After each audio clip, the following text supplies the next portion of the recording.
dibanding ruh. Karena itu penciptaan bashar, tubuh jasmania. Toh substansi manusia, ruhnya ini. Ini hanya tubuh bashar, macam-macam model. Nah, model yang dicipta dari tanah ini bakal mati, ini ruh ini, sejatinya manusia itu. Dalam kehidupan Ustaz, begitu manusia lahir, itu yang berfungsi pertama kali kan pendengaran dan penglihatan. Ya. Kemudian itu manusia itu akhirnya baru pada satu timing tertentu, waktu tertentu mempertanggungjawabkan apa yang dilakukannya. Jadi ada kehidupan, masa kehidupan, time constant pada manusia itu dari mulai lahir sampai dia balik, kemudian balik dewasa, kemudian dia mati. Kenapa Allah sudah memberitakan hal-hal yang akan kita temui nanti di alam akhirat? Apakah karena kita harus berhati-hati dalam kehidupan ini? Betul sekali. Sejatinya manusia adalah ruh. Maka pada ruh itu ada kesadaran. Pada ruh itulah terletak kecerdasan. Pada ruh itulah ada perasaan dan moralitas. Nah, makhluk rohaniah ini ketika dicipta dan akan diturunkan ke dalam bashar, di dalam ruh itu sudah ada bibit iman. Ruh, sentralnya ruh, kolbu, hati nurani. Dalam hadis riwayat Hudzaifah, di dalam kolbu sudah ada bibit iman. Maka ketika ruh dimasukkan ke dalam janin, bashar yang masih janin, itulah yang digambarkan dalam surat 7 ayat 172. Alastu bi rabbikum, kata Allah. Bukankah aku adalah Rabbmu, Tuhanmu? Janin itu karena sudah ada ruh sudah punya iman di dalam kolbunya. Bala, mereka menjawab, benar, kami bersaksi engkau adalah Tuhan kami. Nah, jangan lupa, sebelum ruh membawa kolbu yang sudah ada bibit iman di dalam kolbu, di bashar ini, di tubuh biologis ini, ada satu komponen yang namanya al-hawa. Hawa dalam bahasa Arab artinya kecenderungan-kecenderungan. Dorongan-dorongan keinginan, gejolak-gejolak kehendak. Maka ketika ruh membawa kolbu dan iman masuk ke dalam bashar, di bashar ada hawa, dan mereka menyatakan diri Allah adalah Tuhannya, tapi ketika nanti terlahir menjadi manusia dan tumbuh dewasa, antara kolbu dengan hawa, ruh dengan hawa ini terjadi kompetisi. Kadang hawa mencengkeram ruh, menyeret manusia menjadi lupa dari Allah. Lupa akan janjinya yang semula. Nah, supaya manusia bisa diingatkan lagi, maka Allah turunkan berita, Allah turunkan wahyu. Ingat nanti, ada saatnya tubuhmu mati, membusuk menyatu dengan tanah. Kamu sebagai ruh akan dikembalikan dan bertanggung jawab. Dan ada bentuk kehidupan bertanggung jawab nanti. Nah, peringatan ini untuk mengingatkan manusia yang ruhnya sedang dicengkram oleh hawa nafsu, dorongan-dorongan biologis sehingga terkecoh dan tersesat. Itu. Dalam perjalanan kehidupan manusia, Ustaz, kan kita lihat begitu, manusia begitu terperdaya dengan dunianya, sehingga merupakan kehidupan rohaniahnya. Yang Ustaz katakan manusia terperdaya tadi, sehingga lupa akan tujuan akhirnya.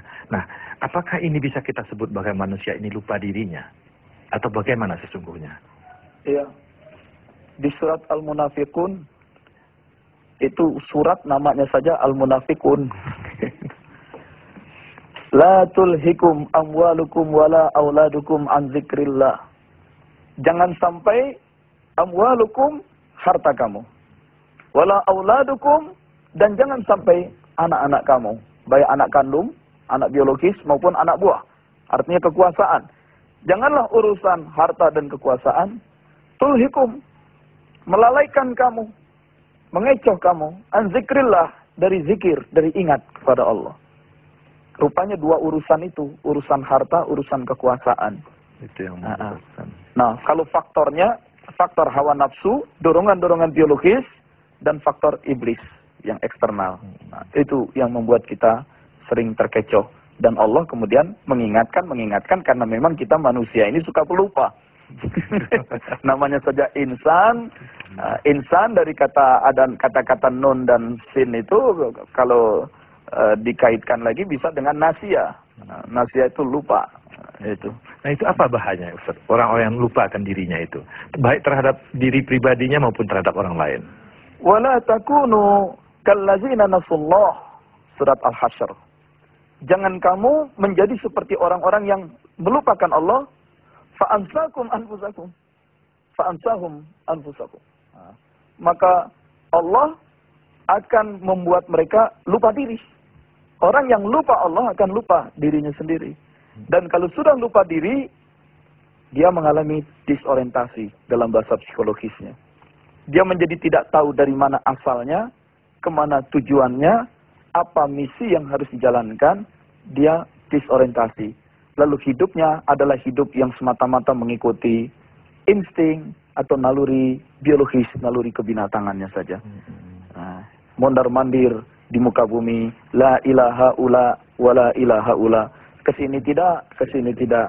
Yang penting asal di situ dapat makan, dapat tempat tinggal, dapat seks, dapat kepuasan jasmania, selesailah itu. Nah, dia tidak punya visi yang jauh ke depan. Apa yang harus diperbuat dalam kehadirannya di muka bumi, dan apa pula yang harus dia perbuat untuk menjamin kehidupannya di masa datang, di akhirat nanti. Nah, dia lupa diri, dia miopik. Kalau miopik mata, seperti mata saya miopik, lensanya itu sudah tidak bisa lagi melihat jauh. Kalau lihat jauh nggak bisa. Nah, ini miopik, harus dibantu pakai kacamata. Nah, yang bahaya kalau yang miopik bukan mata kepala, mata kolbu. Nah, dia tidak bisa lagi punya pandangan yang jauh ke depan. Yang terlihat itu oleh dia apa yang sekadar di depan mata saja. Ada uang menjanjikan kenikmatan, ambil. Ada harta menjanjikan, ambil. Ada kekuasaan, ambil. Ada seks, ambil. Ini semua diambil begitu saja, sekadar apa yang di depan mata, dengan tidak mempedulikan apa konsekuensi dan akibatnya jangka panjang nanti. Itu. Nah, ini lupa diri, akibatnya mengalami disorientasi, kehilangan arah. Dan kalau sudah kehilangan arah, kusut jadinya hidup. Itu barangkali sebabnya Rasulullah berpesan dengan sebuah hadisnya, man arafa nafsahu faqad arafa rabbahu itu.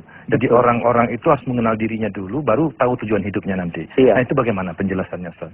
Iya, memang orang Allah memerintahkan kepada kita untuk melihat diri kita. Dalam surat Fussilat, surat 41 ayat 53, kata Allah, sanurihim ayatina, akan kami perlihatkan kepada manusia ayat-ayat kami. Di mana? Fil afaqi, ayat-ayat di afaq. Afaq itu jamak dari ufuk, horizon, pandangan, batas terjauh pandangan mata. Dan sebenarnya manusia ke arah manapun dia melihat selalu ada batas terjauh pandangannya. Itulah ufuk, itulah afaq jamaknya, maksudnya jagat raya. Allah nampakkan ayat-ayatnya di jagat raya. Wa fi anfusihim, dan ada ayat-ayat Allah pada diri mereka sendiri. Pelajari itu supaya dengan itu kamu tahu dalam konstelasi alam semesta ini siapa dirimu dan bagaimana posisimu. Itu.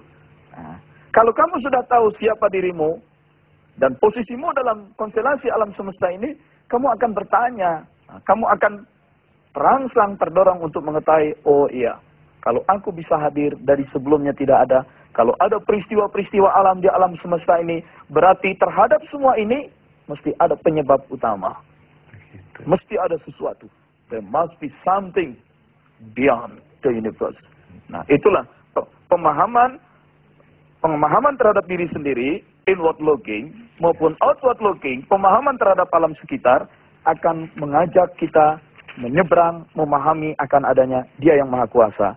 Man arafa nafsahu faqad arafa rabbahu. Orang yang kenal dirinya akan mudah kenal Tuhannya. Baik, Ustaz, sebelum kita lanjutkan paparan Ustaz, dengan paparan awal saja saya yakin ibu-ibu yang ikut pada pengajian kita ini sudah tahu siapa diri masing-masing, mau kemana tujuan hidup ini.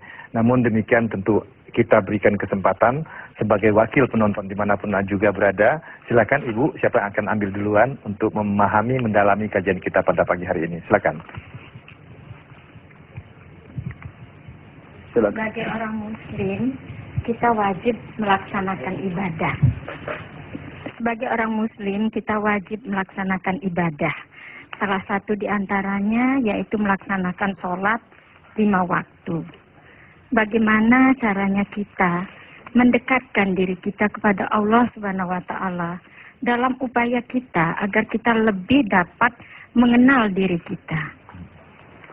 Ya. Wa ma khalaqtul jinna wal ins illa liya'budun. Tidaklah kucipta jin dan manusia kecuali untuk ya'budun, to serve, melayani, memberikan servis kepadaku.